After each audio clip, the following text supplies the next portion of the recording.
This clip is brought to you by SaveWithConrad.com.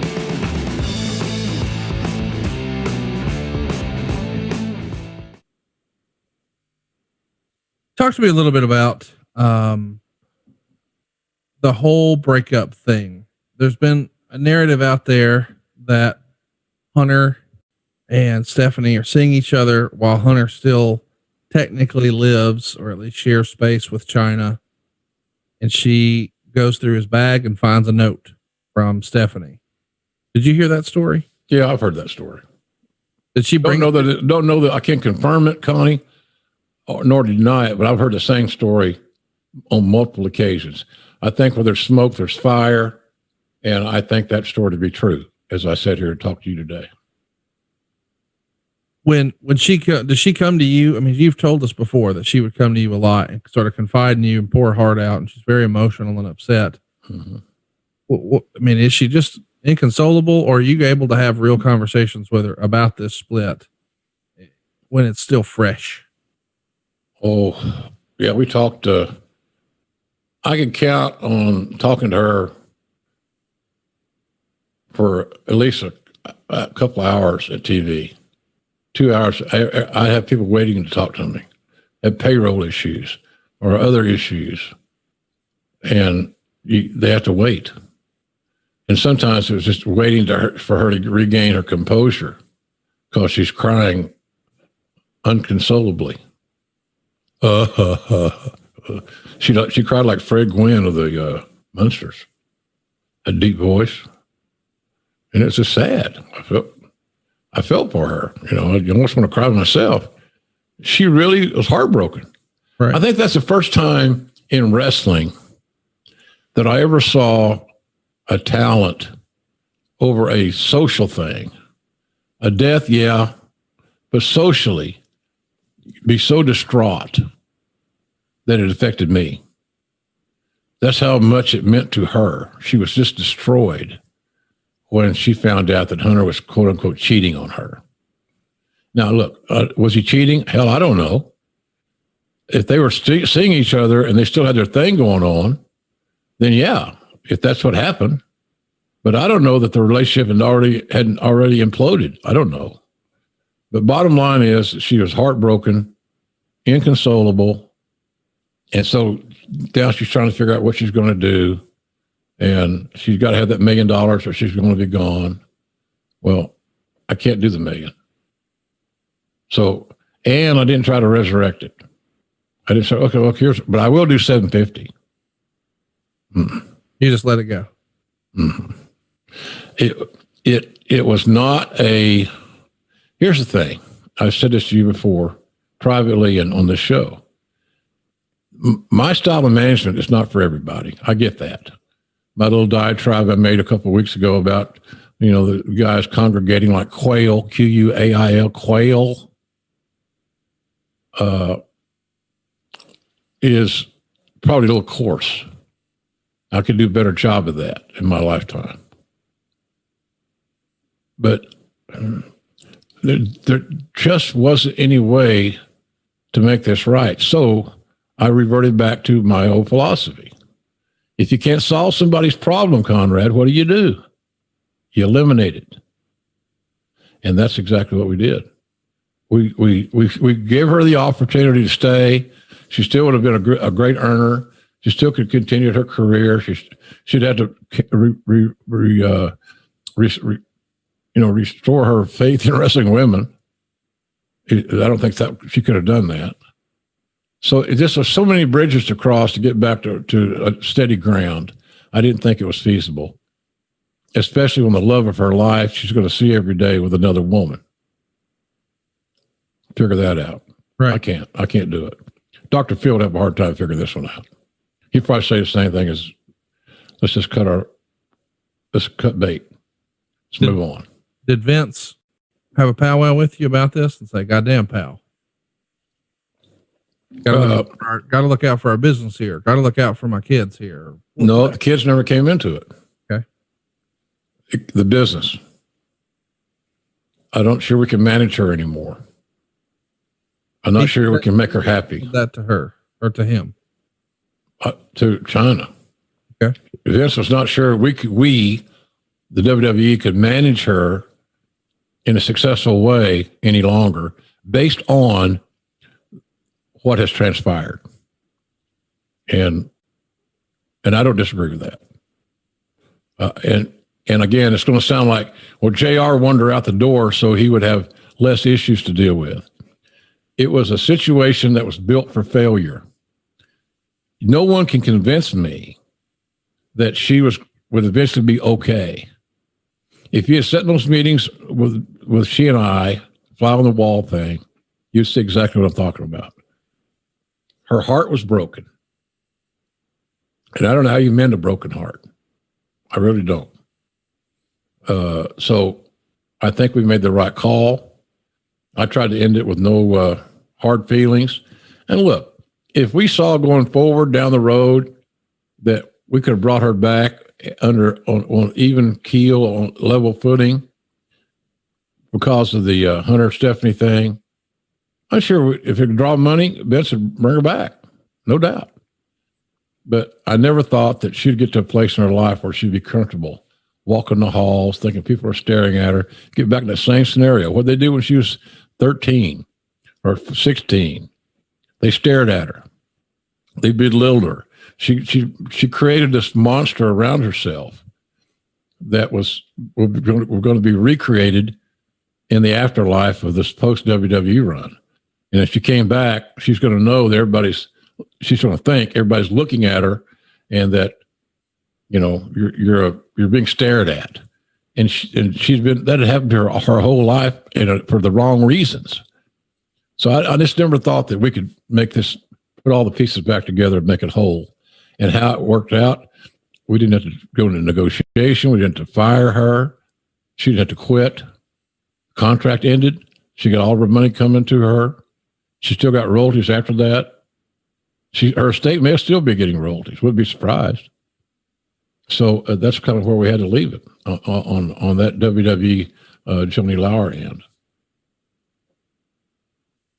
I'm curious about, you know, and I know you're going to feel like I'm beating up on you a little bit.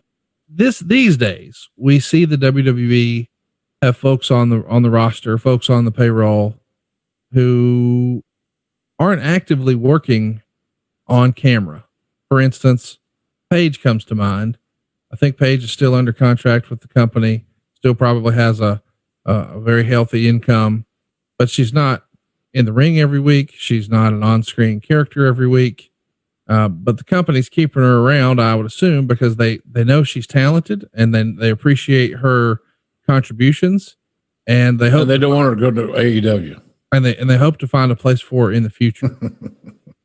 Here, it feels like that's not the case. We're content to just let her go. Different climate, Conrad. Compare it to your bank mortgages. Yeah, it's a different time. The TV contracts was great. Those huge rights fee monies that came pouring in for WWE from Fox and NBC Universal. It wasn't that way then. It wasn't that way. And, you know, so the financial scenario was a different setup. I know what you're saying. Well, they do it now. Why couldn't they have done it then? That's basically it. Well, the company had plenty of cash. It's not like we're penny pinching and they're taking the water coolers out. This is somebody who we acknowledge was a major player for us, but now they've had some personal tragedy. So are you saying that you believe that she could have been resurrected and that her broken heart was going to heal and everything would be okay over time? You're goddamn right. Oh. I mean, JR, Jan wasn't your first love? No fucking chance in hell, Conrad. I've been in those meetings. She was miserable in that moment. She had other relationships after that. Well, we just disagree on that, which is fine. Yeah. All I'm saying is everybody, when a breakup, not everybody, a lot of people, when a long-term relationship breaks up, they just fucking fall off the deep end. I get it. One of the parties is usually okay. The other one is broken and fractured and feels like my life is over. And then guess what? 6 months from now, a year from now, it's a whole new ball game. And I feel like there would have been an opportunity for her to do that, but instead we cut her loose, and before we know it, she's doing porn. Okay. She wanted to be cut loose, or she wouldn't have demanded a number she knew she couldn't get. She asked for something she knew could not be delivered upon. Take it or leave it. Number one. Number two, this female Schwarzenegger thing was big to her. She was looking good. Her face was done. She had the big boobs. She's been on the cover of Playboy, all the things that were measured at that point in time. And that seemed to me to be her biggest interest. As I said to you earlier, if she had gone away, let some grass grow under her feet, this matter. And we saw the progress, her maturity progress, her being happy with herself, finding another man that she could love as much as she loved Hunter and who loved her back. Maybe that would have helped in time.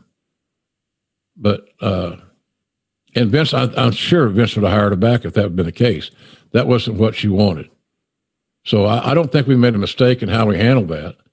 But it sounds like we did. In your estimation, we probably did. No, I do think you did. And I think you, and look, again, it's not like you get a fucking do-over on this. Everybody's doing their best. I'm not casting aspersions. I'm just trying to explain, if the boss's daughter has now taken my boyfriend and I've got to take your word that you're going to be fair with my income, I might be uncomfortable about that.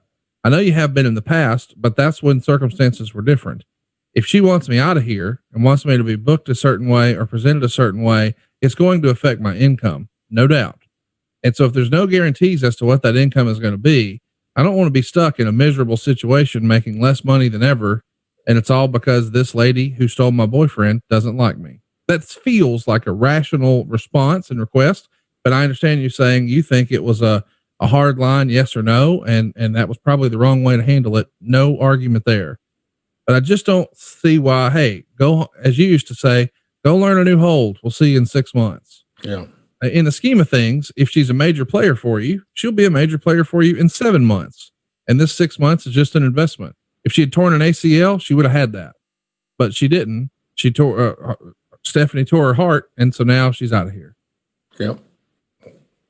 That's why you make judgment decisions. And, I don't have anything to add. I thought we did our due diligence.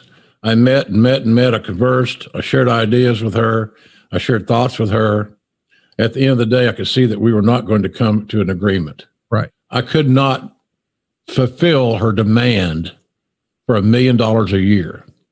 And you've opened my eyes on a couple of things, but you're not going to open my eyes on the fact that, well, just give her the $1 million. Are you shitting me? Right. No.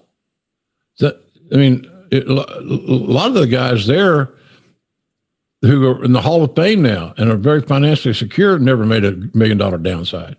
They may now because the pay structure is different, and the company's got more cash on hand.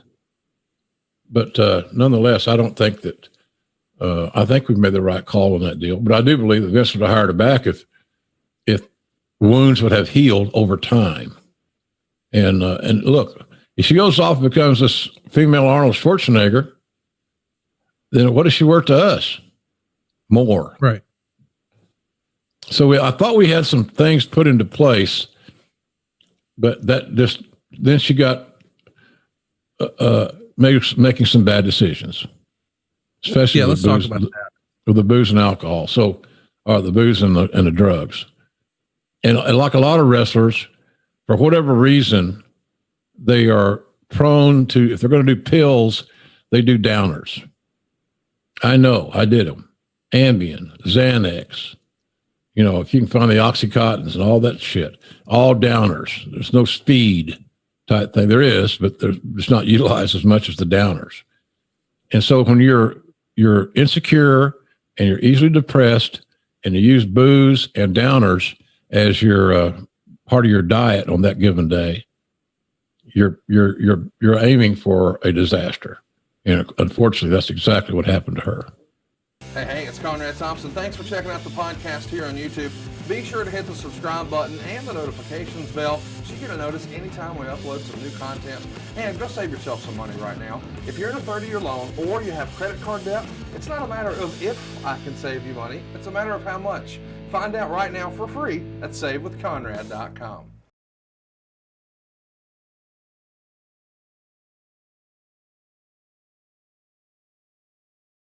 Hey, it's Conrad Thompson. Thanks for checking out the podcast here on YouTube. Be sure to hit the subscribe button and the notifications bell so you get a notice anytime we upload some new content. And go save yourself some money right now. If you're in a 30-year loan or you have credit card debt, it's not a matter of if I can save you money, it's a matter of how much. Find out right now for free at savewithconrad.com.